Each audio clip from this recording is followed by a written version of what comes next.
Anak aku yang bungsu itu penyandang autis.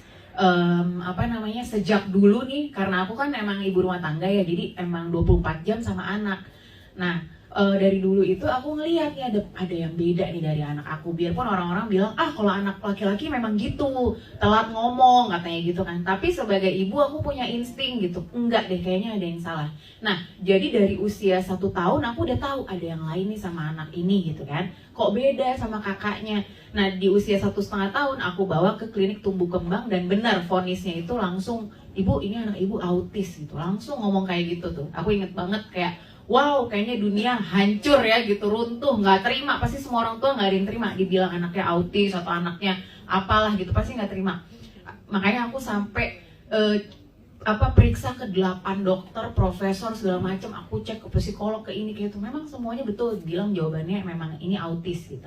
Nah, jadi dari umur 1,5 tahun itu dia sudah menjalani berbagai terapi. Jadi kalau aku bukan tipe ibu-ibu yang aku nggak percaya terus dibiarin aja anaknya. Banyak yang kayak gitu, jujur, denial. Jadi malah anaknya diumpetin, nggak pernah keluar rumah, nggak pernah, sedih banget gitu. Tapi kalau aku, aku sedih, aku nggak terima, tapi apa ya solusinya kalau aku gitu.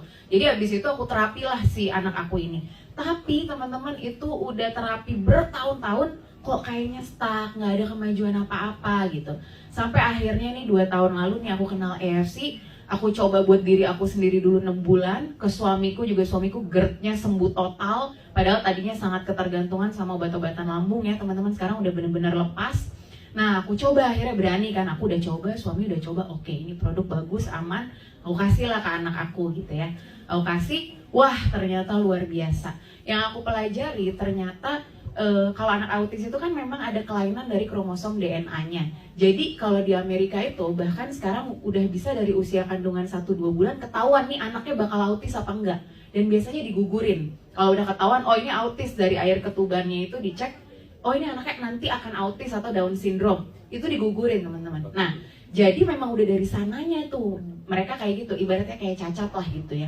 Nah, setelah itu aku tahu, berarti ada kerusakan-kerusakan di sel otaknya. Nah, itulah fungsi Subarashi. Salah satunya meregenerasi sel-sel otak.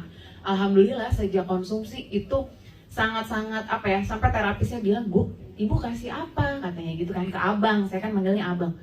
Kenapa Kak? Iya, perubahannya banyak katanya. Saat belajar dia lebih fokus, dia lebih kalem, dia lebih tenang. Karena aku mikirnya, kan ada peredaran darah, melancarkan peredaran darah. Itu satu, dari Subarashi meregenerasi sel-sel otak, melancarkan peredaran darah si anak. Jadi dia lebih fokus, konsentrasi. Jadi kakaknya yang gak autis pun aku kasih. Terus yang paling penting juga Utsu. Jadi anak autis wajib Suba dan Utsu. Kenapa? Karena ternyata 99% anak autis itu punya leaky gut. Leaky gut itu kebocoran usus. Dulu anak aku ini makannya kan memang banyak, tapi badannya segini kok, kurus kering banget. Sekarang sejak kenal Suba Utsu kayak preman-preman Tanah Abang yang keker-keker. Badannya jadi berisi banget, montok gitu. Nah, ternyata itu kebocoran usus itu ketika kita kasih nutrisi sebagus dan sebanyak apapun itu nggak bisa diserap. Jadi kayak bocor itu kan dibuang lagi gitu. Jadi perkembangan otaknya segala macam juga kan, otak butuh nutrisi dari makanan kan. Nah, sejak Suba Utsu itulah jadi si anak aku juga dulu suka sembelih. Itu berapa lama reaksi itu kelihatan? Karena sangat terpantau. rutin. Anak aku tuh benar-benar yang autis maupun yang nggak autis, si kakaknya juga aku kasih. Itu mereka 1 Suba 1 Utsu doang setiap hari. 1 Suba pagi. Perubahan itu terpantau kasat mata tuh karena konsisten banget setiap hari 1 Suba 1 Utsu. Itu dalam 1-2 bulan aja udah banyak yang terlihat perubahannya gitu. Dan dulu tuh ya kalau ngamuk aja, ini aku banyak bekas cakaran.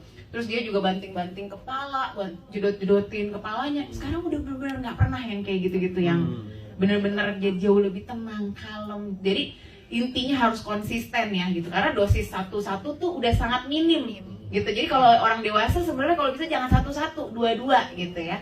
Jadi itu sih. Udah berapa lama sampai sekarang? Anak aku udah 1,5 tahun berarti. Hasilnya perbedaannya jauh banget ya? Jauh banget. Jadi dulu ngeliat manusia tuh kayak ngeliat makhluk halus, nggak dianggap, udah aja gitu kayak nggak ngeliat kita. Tapi daya sekarang serap untuk pelajaran gitu oke nggak? Oke banget. Makanya kan kakaknya yang nggak autis pun aku kasih, daya konsentrasinya juga meningkat. Jadi dia menghafal lebih bagus. Kalau di sekolahan juga konsentrasinya lebih lama gitu. Wow.